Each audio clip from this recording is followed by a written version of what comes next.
In this segment, we'll be covering how to set up a new project. To create a new project, select File, New Project. From the list of templates, let's choose Empty. Click OK. Now we need to select the directory where we're going to store the project files. Or we can create a new directory for this. It is a good idea to create a separate folder for each project. I'm going to create my project folder on Drive D, which is my dedicated hard drive for Cubase projects on this computer.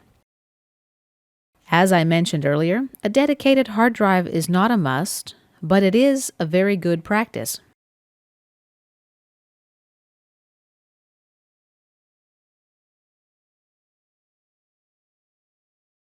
I'm going to name my project folder New Project. Then click OK. And OK. Cubase created the directory New Project and a subfolder inside it called Audio. Now we're going to name our project and save it. Select File, Save or Save As. Name your project, New Song, for example. Then click Save. You can also create your own custom template from your current project. Select File, Save as Template, name it appropriately, and then click OK. Next time you open a new project, you can choose this template from the template list. A project template can contain audio and MIDI files, just like a regular project. If it isn't your intention to have these files as part of your template, make sure you remove them from your tracks and from the pool before you save the project as a template. Now let's examine how Cubase organizes project folders. We already know about the audio folder. Cubase will create a few more folders: Edits, Freeze, and Images. The audio folder, of course, contains the project audio files. The Edits folder contains the audio files created by offline editing and processing. The Freeze folder contains audio files created by tracks and the VSTI freeze function. The Image folder contains waveform images for audio files in the project. And the project file itself contains MIDI data, hardware information, settings, VSTI instrument settings, links to media files inside and outside the project folder, etc., etc.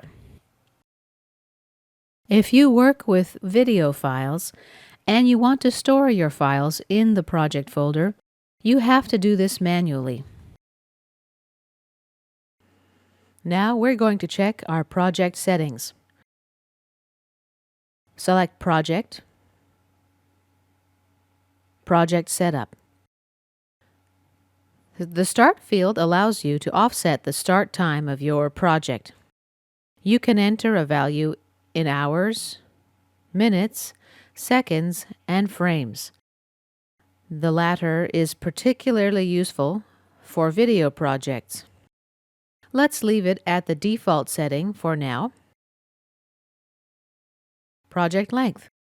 I'm definitely going to change this. If your project is only 5 or 6 minutes long, there's no reason to keep its value at 10 hours. So I'm going to set its value at about 15 minutes. Cubase allows you to do this in 4 different ways: by entering a numeric value, by highlighting the field and pressing the up and down arrows on your keyboard, by scrolling the wheel on your mouse forward or backward, or by pointing the cursor above or below the time display. The cursor will change to a plus sign or a minus sign. When you see this,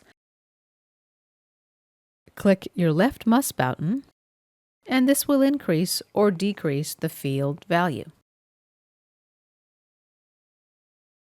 Frame rate settings. These are used to synchronize Cubase with external video devices. Display format. This determines what time format appears on the project's main ruler. Display offset. This is typically used to synchronize Cubase to external media, which starts at a frame other than 0. Bar offset. This is similar to display offset, but is measured in the number of bars, and it's active when bars and beats is selected from the drop-down menu above. We discussed sample rate and bit depth in the second chapter of this tutorial.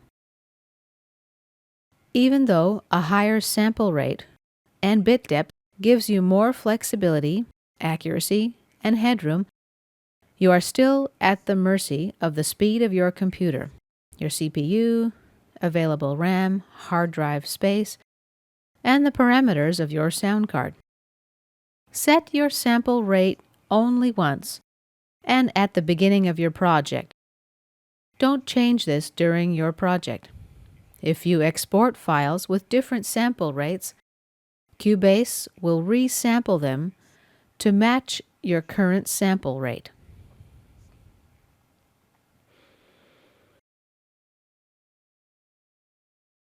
File type. WAV and broadcast wave formats are virtually identical with some exceptions.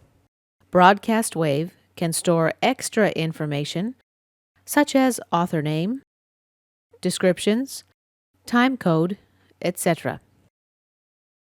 WAV format is just fine in most cases, but due to its 32-bit nature, it has a 4 GB barrier. Now, this is sufficient to hold more than 6 hours of CD quality audio. However, for multi-channel audio, such as 5.1 surround sound and high-definition formats, 32-bit and 96 kHz sample rates, the duration would be about 20 minutes. Wave 64 was introduced by Sony a few years back, and it addressed this very problem. Wave 64 is more suitable for long recording and larger file sizes. AIFF is the Macintosh file format. For our project, I'm going to use the broadcast wave file format. Our last option is stereo pan law. Let me say a few things about panning laws. They come from the days of analog mixers and basically address the fact that the same signals recorded on the left and right channels and panned to the center are about 3 decibels louder than the same signal recorded mono.